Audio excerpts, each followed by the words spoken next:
What's up, Shady Sports Network? I'm back here with a very special guest tonight. You might see I'm in a different setup. I'm at my dad's house tonight, so a little bit different than my usual, but we're back. We're ready to go. I'm here with my guest, Vaughn Van Dame. Vaughn, how you doing tonight? I'm good, man. I'm good. Just getting done with my day. Just got out of meetings with the kids, so just grinding, man. That's about it. Yes, sir. You already know. So, take me back to your high school career. We'll start there, where you grew up, and talk a little bit about your childhood. So I'm from Albuquerque, New Mexico. Kind of a rough little city to say the least. A lot going on, a lot of crime and drugs and stuff like that. But played football growing up there. Didn't really see a lot of people get to make it as far as playing football, like next level and stuff like that. So, that was always something I wanted to do. Granted I didn't have great grades growing up. Ended up going to junior college in Arizona. And then came out to Kansas actually and went to a school right outside Wichita called Southwestern. Ended up finishing up there, playing football, running track, before I got into the arena thing. So it's been kind of a journey, but yeah, grew up in Albuquerque, New Mexico, man. Not a lot going on there. So, for me to even make it as far as I did with football, coming from where I'm from is definitely, a pretty big deal. So like people from Texas or Florida, like I would just be another guy, but where I'm from, it was definitely a success to even, have the opportunity to get paid to play football professionally at any level. So definitely happy about that and proud of that.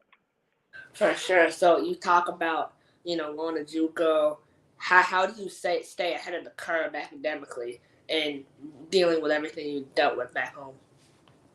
I mean, it was tough because I wasn't a good student growing up. And I think obviously that makes me a good junior college coach is that I've experienced it myself and I've been able to go through the process. But it was definitely hard for me academically when I first got to college, just because I wasn't a good student growing up. But I started to figure it out because I knew that I needed education and I knew I needed something like that to help with whatever I wanted to do after football and stuff like that. So I ended up kind of getting right and actually getting some pretty decent grades in college and ended up graduating with a 3.0 with my bachelor's degree. So we kind of turned it around, and that's what I kind of try and tell a lot of these kids that I work with is junior college is the hard part. You're in that transition, but you got to go to class, man. That's your only way out of here. So Definitely. So you coach wide receivers at Garden City. Garden City is one of the premier JUCOs in the country. Honestly, you guys could probably beat a lot of D1 schools.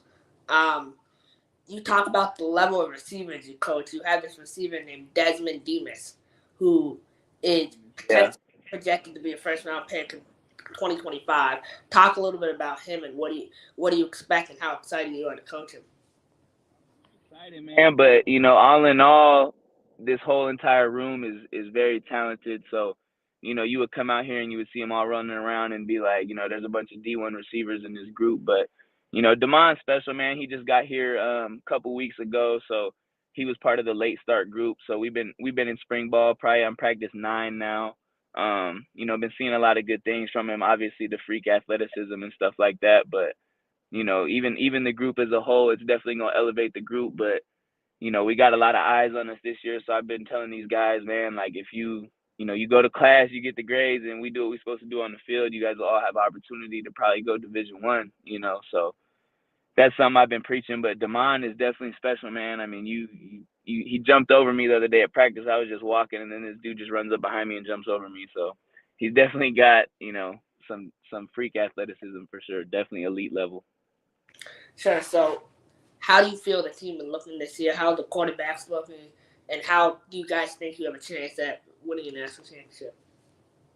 We look pretty good, man. Obviously, at this level, it's a lot more to it. It's the discipline and some of those things I've been trying to instill in the whole team in the weight room because I do the training as well. So, just trying to build the chemistry in there, build the momentum, getting guys bought in. Obviously, at this level is tough because a lot of guys are here just for themselves. But we looking pretty good. I think on paper we look really good, but obviously that's just on paper, and you obviously got to go out there and prove it. But I'm thinking definitely this year we'll have a chance at getting to the national championship. Obviously, we just got to take the steps to get there and attack every week like it's a championship week because obviously you can't lose too many games to try and make it to the national championship and get in that Final Four. So, we plan to do what we got to do to make it there, and we kind of an all-in mentality on that as far as getting there. So the quarterbacks look good though. We got two good ones here right now. Looking to get another one, but we got a bounce back from South Carolina who's pretty good. He can sling it, and then we got another kid from Logan, Utah, who redshirted for us last year, but he's grown up a lot this last year. So we got two good ones, and probably gonna get another one in here that can compete for the job. Definitely, definitely. So, Juco football is a grind. Every 5 a.m. practices. You don't have the facility that D1 schools do. So talk about like take me through your day-to-day routine. What is that looking like? So for me, just being a strength and conditioning coach, right now in the spring, I'm waking up about 4 a.m. Um, you know, first alarm goes off at 4. I probably don't get up till about 4:20, but get over to the facility about 4:30, 4:45, in between there sometime. First group's coming in at 5 to lift, so we get in there pretty early, get it out the way, so I have a 5 o'clock group and then a 6 o'clock group. And then I'll actually have some other sports after that I train throughout the morning, which I kind of set the schedule that way. And then, obviously in the morning and early afternoon, doing busy work in the office, recruiting, whatever we got to do. Breaking down film right now because we're in spring ball, typing up notes for the receivers, what they doing right, what they doing wrong, practice plans, just all sorts of busy work, man. And it never really stops. Obviously, staying on top of the kids' grades and what they need to be doing to get out of here. You're always on your toes. There's always something going on. You never know what's going on in the dorms. You might get a call over there and got to go over there. But yeah, man, just busy all day with these kids, really. And then, obviously, when I was playing, it was wake up at 4, do all that all day, go to practice, and then I'd go to practice at night with the Storm from about 6 to 8, 6 to 8:30, eat team dinner with them, and then I would drive back from Dodge City to Garden City, which would keep me up till probably about 10, 10:30, and then I'd be up again at 4. So it was definitely a grind here these past few weeks, past month, and obviously still a grind getting up that early and doing my normal job. So I'm definitely busy, man, but just trying to create opportunity for these kids, and hopefully we can get it done this year, get close, and that's really the goal right now. So just grinding, man. That's it. Definitely. So, as an aspiring coach myself, right?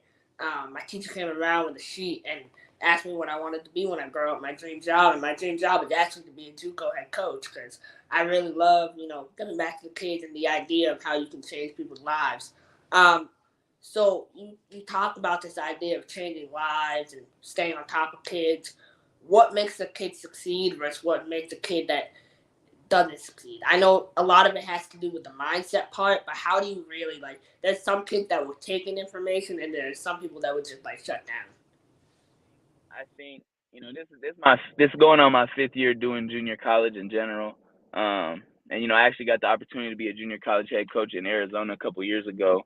But what the difference to me is a lot of things to these kids, and you hope they all listen, but at the end of the day, they're all not gonna listen to you. They might not know what your intentions are, but I always try and make sure the kids know my intentions are pure, and I'm just trying to help them. And I've been in their shoes before. Um, but I mean, you could some of the dudes just don't listen, man. I mean, I don't really know how else to say it than that. I give life lessons all the time. I give these speeches, and I try and stay on top of their grades. I have these conversations with them. You try the best you can. And I remember I had a coach that told me my first year coaching junior college, he said that, Vaughn, you're going to stress yourself out trying to save every kid. And I remember kind of looking at him like, well, I'm going to try, I'm at least going to try. But, now that I'm a little deeper into it, I kind of understand what he was saying is, if you expect all of them to succeed, you're going to always end up disappointed in the end. You just got to be happy with the ones that do listen, and the ones who didn't listen, at least you got to let them, live out their dream of being a college football player just a little bit longer. So that's kind of the positive I look at it on that side is, at least we got a kid maybe to get an associate's degree. At least we got a kid to maybe, play one more year of football and you know, stay on the right path, and maybe it catapult them to something else in life. So there's so many ways and so many paths these kids go on after this, but we just try and use it as a pivotal point in their life to point them in the right direction. That's really all you could hope for. But some listen, some don't, man. I mean, it's just you never know. And I'm dealing with some now that have been around me for a year and they're still doing the same stuff they were doing a year ago, and I'm just like, after this fall, if you're not doing what you're supposed to do, you're gonna end up back at home and not where you want to be. So, those are things that I stress, and I think sometimes the kids think I'm being hard on them, but it's really all love, man. So, just hope they can listen and figure it out. Definitely. So you talk about yourself growing up in a tough environment, and a lot of these kids, like they come from, harder backgrounds. So how can you, like you yourself, do you go back home often? Like, do you go back to New Mexico often, or how do you keep that home environment and maybe some of that like toxicity out of your life, and you instilling these kids to do the same? For me, when I left Albuquerque at 18 years old, it was a bad environment for me. I was getting in a lot of trouble. I was running with a lot of people I probably shouldn't have been running around with. So, when I left, I still haven't really been back like to live. I went back after college for about 3 or 4 months, and I was miserable just because I had so many bad memories in that environment. So I tell some of these kids, who got in trouble back home, like that might not be the best place for you. Just like Albuquerque wasn't the best place for me. I just it gives me bad vibes almost being back there just because of how much stuff I was doing there, bad stuff, getting into trouble and whatnot. So I think for some of these kids getting in a fresh environment and being around new people and having to adapt in a different environment is big for them, and that's how you grow. If you always go back to home and you're comfortable in one spot, one state, one city, you never really get to grow. So being out in Kansas, being out in Arizona, all these different places I've lived. I got to live in Boise, Idaho for 4 months playing arena football. Is getting around different people and learning some different stuff. So, for me, I try and tell these kids to stay out of those environments if they come from it. And, most of the time, those people in those environments don't really care to see you succeed. They want to bring you down to where they at. So that's something I kind of stress to them as well. Definitely, 100%. That's really good advice. So, do you have any kids that you coached over the last 5 years that have moved on to professional leagues like the NFL, CFL, IFL, CIF? I actually got my first kid. He just scored 2 touchdowns for the Tucson Sugar Skulls the other night. MJ Harris, real special kid. I had him my first year coaching junior college.